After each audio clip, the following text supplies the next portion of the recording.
What's up guys, Shawnthebro here, and in today's episode, we're going to be showing you how to set up Visual Studio. You may already know that I make a lot of episodes on C++, Unreal Engine, and making your own games. I typically use Visual Studio.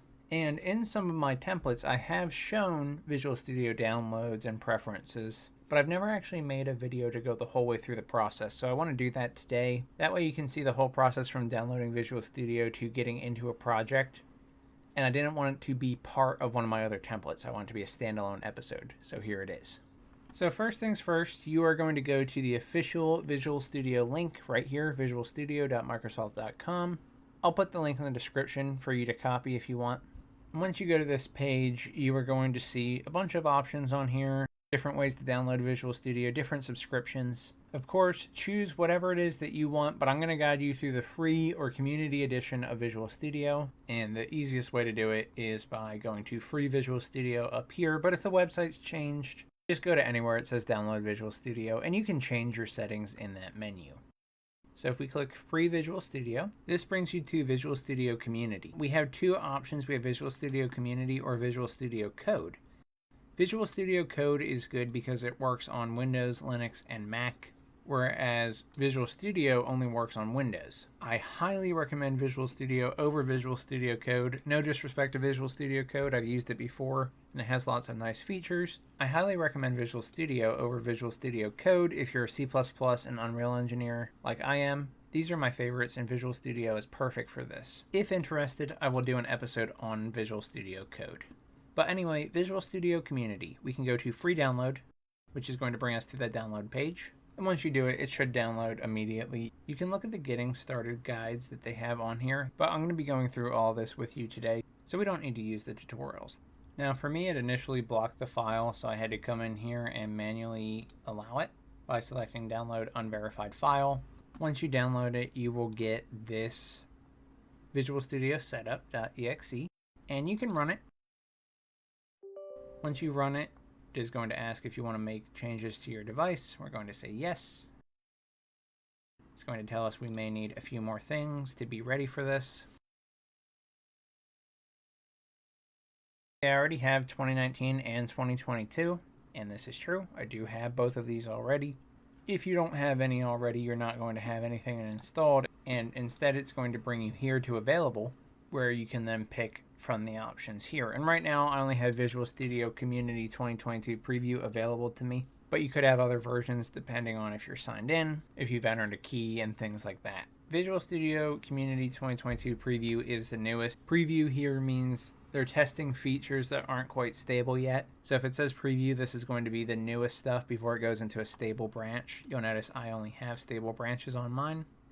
But for this tutorial, I am going to download this one. Quite frankly, it doesn't matter if you're starting a new project, because if you're starting a new project, you can use whatever version and adhere to their policy, their standards. If you do have specific rules, either by your workplace, or if you have a certain key for a specific version, then you'd want to pick that version. Personally, I usually go with the newest stable branch when I'm starting out, but I am going to download the preview for this example, since it is the only one I have available, and I'm going to go through the whole process with you. I'm going to press install, and it's going to bring up a window where we have all these different settings that we can pick. In my case, I actually have to update Visual Studio Installer before proceeding, so I can go ahead and do that too. It's going to do this automatically, so not really any extra work on our part.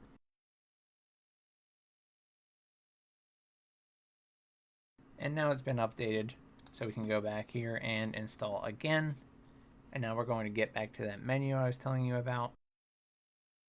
So here's one of the most important parts of this installation, and where a lot of people do get confused or go wrong. So this is where we determine what we want in our Visual Studio. So when we get Visual Studio, we have a lot of different things we can do with it. It is an IDE, an integrated development environment. An IDE is basically something that allows you to write code, build or compile code, debug code, all in one spot. And so we have to tell Visual Studio, and really any of your IDEs, what it is that you want to be able to do. You could go through and click everything, but very unlikely that you're going to need everything. It's a lot more likely that we're going to need only a few things in here. So if I make this bigger, I can manually pick. Now for C++ and Unreal Engine, I typically go down to desktop and mobile and select desktop development with C++.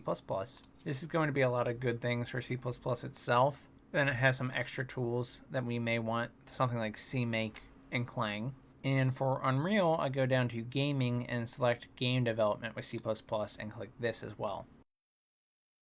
This has a lot of tools that specific engines use. Technically, if you just want to work in Unreal Engine, you don't need desktop development with C++. Game development with C++ will work. I do more than just Unreal Engine development, so I do like to have both. You can also pick Unity and mobile development here if you plan on doing those. You can also go through and look at any others you may want. So this is all the workloads up at the top. If we go over to individual components, you can manually select everything that you need or want. Now, rarely are you going to want to go through here and just start looking through the list. You'll want to pick a lot of these things based on your needs. So if there's something you need specifically, you can select it. So for example, if I know I don't ever want to program in C# or Visual Basic, I could disconnect it. And if it's something that is used, and I'm assuming that this is, it will give you this little pop-up here saying, it looks like you're trying to remove a component that's required by the following. If you continue, we'll remove the component and any items listed above that depend on it. Well, I definitely want Visual Studio tools for Unreal Engine and Visual Studio debugger tools for Unreal Engine blueprints. So I probably don't want to get rid of this, so I'm going to cancel. You may find yourself in a spot where you're like, I need this specific version of build tools, typically due to some work requirements or just some project requirements. And so you can go in here and manually select it, but again, I don't recommend doing that unless you know what you're doing and you know what you need. Then you have your language packs, which is important for the type of language that you are going to be writing code in and that your IDE is going to be in general. I'm going to select English, but of course change it to your needs. And then installation locations is where this is going to go. Typically, I just let it go wherever it plans on placing it, and that's fine. But if you do want to change it, I could see that being very useful. Then once you're done, you can click either install or install while downloading. So the tooltip here on this is if you have a slower internet connection, select download all then install, which means the installation will start after all your packages have been downloaded. It doesn't matter, either way works. Just select an option and let it install. And also I'm going to leave start after installation checked so that when we're ready, it will start up.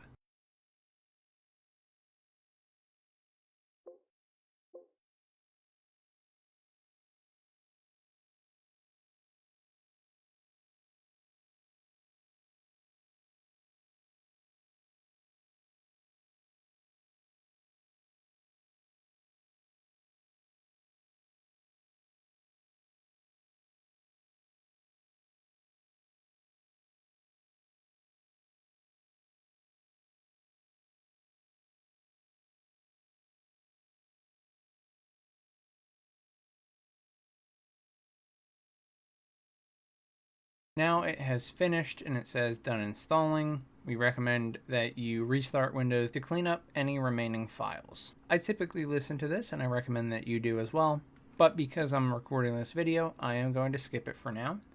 But at this point, you should see in the installed section the version of Visual Studio that you installed. At any point, you can come in here and go to Modify to change the installed components or uninstall components. So it's the same menu as before, but you can just change your install.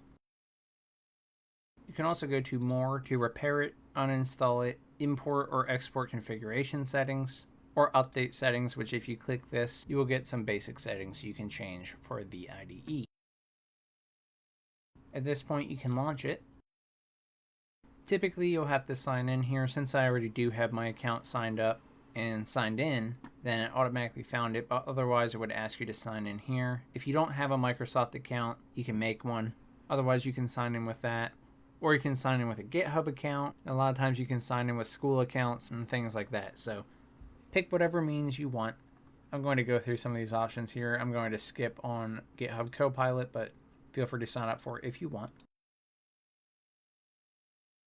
And then once you come in here, you will have your landing page, whatever you want to call this. This is how we can pick the project that we want to open. Now it has filled out with all of my solution files, which are the files that Visual Studio uses to represent an environment. So for example, this is the solution file for my fighting game template. This is the one for my third person template. So you can click one if you want. Alternatively, you can clone it from GitHub, open it from the file explorer, open a whole folder, or create a new project. You can even continue without code if you just want to get into Visual Studio. So we'll click that one for now. And here you go. This is what Visual Studio looks like. Now, until you open anything, you can't really see anything, but you can work in here and add new files if you want, or open things from here, set up preferences, all that good stuff. Now, I have episodes on opening and building Unreal projects, and generic episodes of using an existing project to generate solution files and then open that solution file with Visual Studio. I'll link you to one of my other episodes where I launch Unreal through Visual Studio, but if there's anything else you want to see with getting started with Visual Studio, I'll gladly make another episode.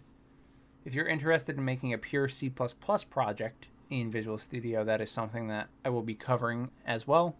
But there is one other thing that I want to cover in this episode, and it's very, very important, so listen close. Go to Tools, Theme, Dark. And you want to pick this one, because right now yours might be looking like this. We don't want that. That's not good.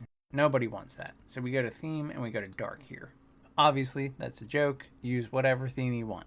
Anyway, guys, I hope this video helped you learn about Visual Studio, from installing it, assigning proper components, modifying your components, and setting your theme. If it did and you want to learn more or see more from me, please check out my channel and subscribe to Shawnthebro. It really, really benefits me, and it's completely free, so I'd really appreciate it. I want to give a huge shout out to my YouTube membership, Discord subscribers, Patreon members. Thank you guys so much for the love and support. I am so grateful for you. I'm so happy you're enjoying the series and all my content, and I really, really appreciate you guys, so thank you. If you ran into any problems setting up Visual Studio or want help setting up Visual Studio, feel free to join the Discord community. There is a link in the description, and I would be happy to assist. Thank you so much for watching. I'm Shawnthebro, and I'll see you in the next one. Goodbye, guys.